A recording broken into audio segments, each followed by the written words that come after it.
अस्सलाम वालेकुम प्यारे बच्चों। तो आज हम सीखेंगे अलिफ बे के कायदे से अलिफ से बनने वाले हरूफ।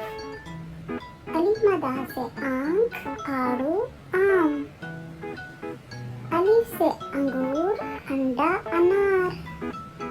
बे से बिल्ली, बकरी, बाजू। पे से पंखा, पतंग और प्याला। टे से तितली, तरबूजा और ताला।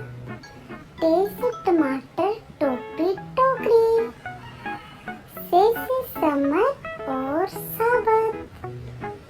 जीप से जहाज, जूते और जग। चे से चाबी, चिड़िया, चमचा। हे से होश, हलवाई, हुक्का।